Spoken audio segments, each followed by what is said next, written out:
미술 시장이라는 게 발달을 계속 해왔잖아요. 네네네. 지금 우리가 살고 있는 동시대 네. 미술 시장의 추세가 어떻게 흘러가고 있는지 또 어떻게 될 것인지 궁금해하시는 분도 많으실 것 같아요. 우선 그 얘기를 하기 전에 제가 한번 혜리 아나운서 때도 물어보겠습니다. 네.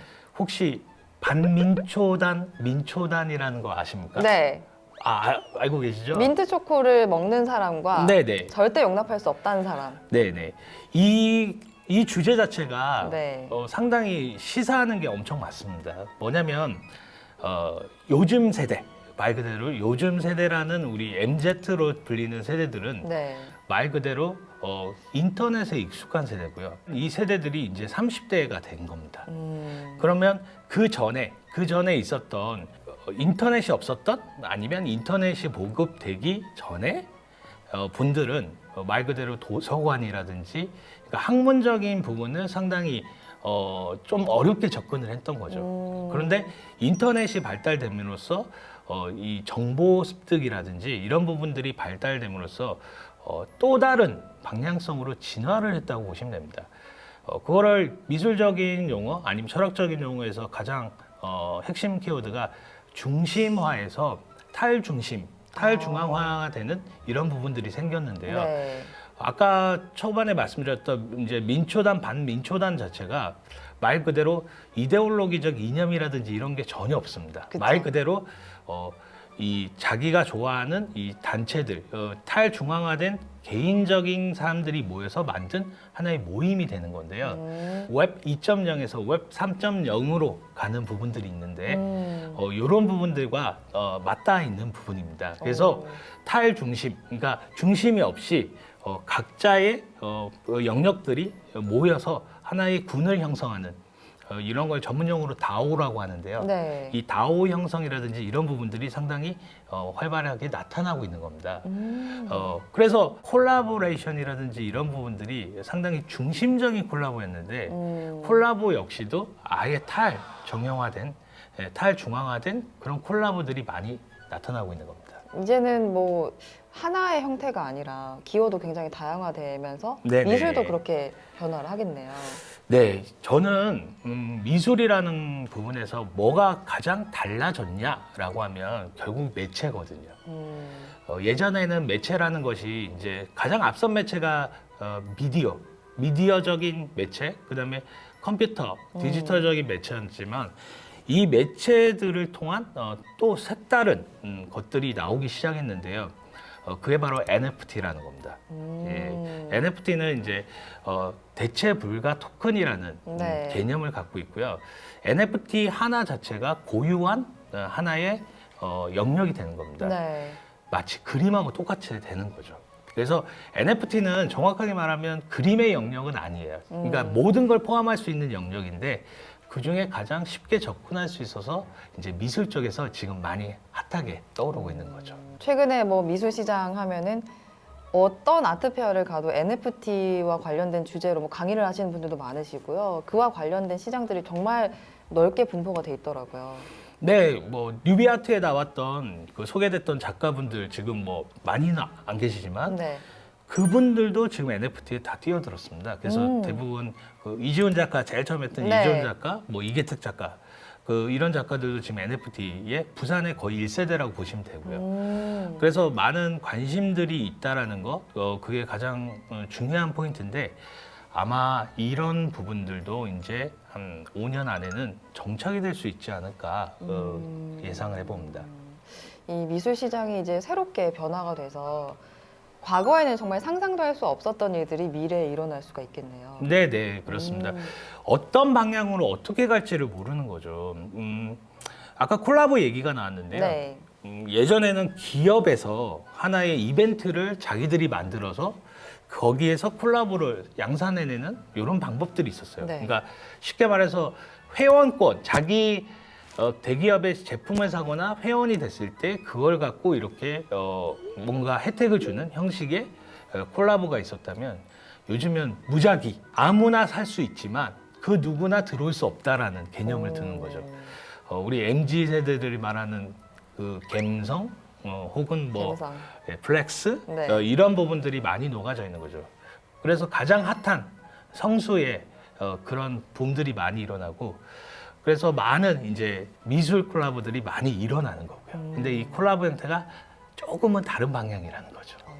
우리가 뭐 콜라보 말은 하는데 네네. 지금 보면 이 콜라보가 정말 일반화돼가지고 네네네. 그냥 일반인들도 많이들 콜라보를 해서 내가 뭐 얘랑 콜라보해서 이거 냈다 뭐 이렇게 이야기를 하는 것처럼 맞습니다. 미술 시장도 뭐 전혀 다른 분야와 콜라보를 해서 예를 들면 뭐 미술과 음악이 만난다든지 아니면 공연과 함께 만나서 진행이 되는 경우도 있고요. 또 어떤 기업과 만나서 콜라보 제품을 굿즈를 내놓는 경우도 있고 두 작가님이 만나서 새로운 작품을 만들어내는 그런 경우도 있더라고요. 네, 맞습니다. 그 최초의 아티스트 콜라보가 누군지 아세요? 명품과의 최초의 그 쿠사마 콜라보를 야요이?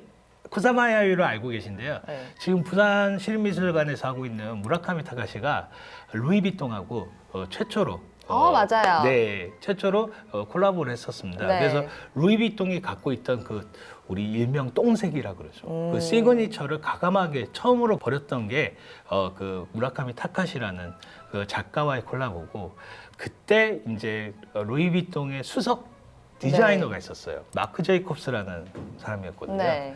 그래서 그 마크 제이콥스가 무라카미 타카시와 콜라보를 한 뒤에 루이비통의 두 번째로 만들었던 콜라보가 이제 쿠사마 쿠사마 야유이였죠. 그래서 쿠사마 야유이가 그 당시에 콜라보를 한 번 했고 지금 여러분들 백화점 가시거나 루이비통 가시면요. 루이비통에 그 콜라보가 있습니다. 근데 맞아요. 어저께 일본에서 방금 이제 날라왔어요. 방금 와. 날라왔는데 프랑스도 제가 최근에 가봤고 그다음에 일본도 갔었는데 공통적으로 다 쿠사마 야유이의 그 콜라보를 진행하고 있습니다. 맞아요. 네네. 그 뉴욕에서였나 루이비통 매장에 보니까 실제로 그 움직이는 것 같은 쿠사마 야요이 인형이 네네 이렇게 맞습니다. 그림을 그리는 그걸 봤거든요. 네네네. 그 앞에서 사진 찍는 분들도 굉장히 많으시더라고요. 그러니까 예를 들면 미술에 별로 관심 없는 사람도 저 사람 누구지라고 관심을 가질 수 있을 정도로 전면에 이제 콜라보했다라고 이렇게 내놓고 있으니까 많은 분들 관심을 가져주시더라고요. 그리고 아까 말씀해주셨던 그 무라카미 다카시 같은 경우에는 그 카니 웨스트와도 또 협업을 많이 맞습니다. 했고 네네. 앨범 작업도 했었잖아요. 네네네. 네, 그런 거 보면 되게 신기하더라고요. 그래서 이제 영역 자체도 방금 말씀하셨듯이 운동화, 패션, 뭐 음식, 심지어는 우리가 마시는 음료수까지 다양한 영역이고요. 네. 이제는 그런 뭐 어디에 속해야 된다 이런 부분들이 상당히 무너지는 부분들이 있습니다. 하지만 한 가지 이제 달라진 거는 자꾸 이제 뭐냐면 리미티드 개념이 자꾸 생기는 거예요. 그래서 아주 소중한 그리고 값비싼 그리고 가치 있는 그리고 이것이 동반되는 것이 바로 리셀입니다. 리셀을 한국말로 하면 되팔이가 되는 건가요? 그쵸. 근데 이제 리셀 시장이 가장 활성화되어 있는 게 운동화였죠. 그죠? 네. 그 운동화인데 이제는 이 미술 작품, 특히 NFT 같은 경우에는 말 그대로 리셀을 함으로써 음악에서 저작권을 얻듯이 계속 작가들에게 수익이 창출되는 이런 부분들이 지금 생겨나고 있는 겁니다. 역시나 미술 시장 자체도 색다르게 바뀌고 있다는 거죠. 오늘 굉장히 흥미로운 이야기를 많이 해주셔가지고 네네. 사실은 뭐 이렇게 뉴비아트에서 작가님들의 작품 이야기로 정말 예술적인 그 자체에 이렇게 좀 빠져 있다가 이런 이야기를 들으니까 좀 환기되는 것 같고 굉장히 네네. 기분 좋은 시간이었습니다. 네네네. 네. 감독님의 앞으로의 활동도 기대가 되는데요. 네네. 제가 작년부터 이제 많이 생각을 했던 부분들이 있는데 그 한국의 작가들 특히나 우리 부산이나 지역에 있는 작가들을 해외로 좀 진출시키고 싶다라는 생각들을 많이 하고 있습니다. 그래서 올해 같은 경우에는 제가 그 우리 너무나도 유명한 작년에 100주년 기념 그 서울의 국립현대미술관에서 전시를 하셨던 문신 작가님을 네. 이번에 제가 운 좋게 기획을 하게 됐어요. 그래서 프랑스로 네. 저희가 또 연계를 할 거고요. 그리고 뉴욕이라든지 홍콩, 싱가포르 등 다양한 곳에서 그러니까 좀 글로벌하게 기획을 좀 하고 싶은 기획이 있고요. 그리고 또 화이트 큐브나 아니면 컨벤션의 기획이 아닌 조금은 색다른 장소에서 색다르게 좀 재밌게 할 수 있는 기획들을 하려고 노력 중입니다. 네. 이렇게 이야기를 들어보니까 앞으로 그 작가님들의 세계도 많이 변할 것 같고 더 이제 날개를 달고 훨훨 날아갈 것 같은 그런 느낌이 들고 요즘에는 뭐 부산 작가, 뭐 중앙 작가 뭐 이런 게 따로 있는 게 아니라 다 글로벌화돼 있잖아요. 네, 뭐 맞습니다. 감독님과 더불어서 이제 더 많은 활동을 하실 것 같고 감독님의 활동도 엄청나게 저는 기대가 되거든요. 네. 네. 지금 이 방송 자체는 글로벌 방송이기 때문에 그렇죠. 뭐 실질적으로 40대 이하 전국에서 부산 출신의 작가들이 상당히 활발하게 많이 포진이 돼 있습니다.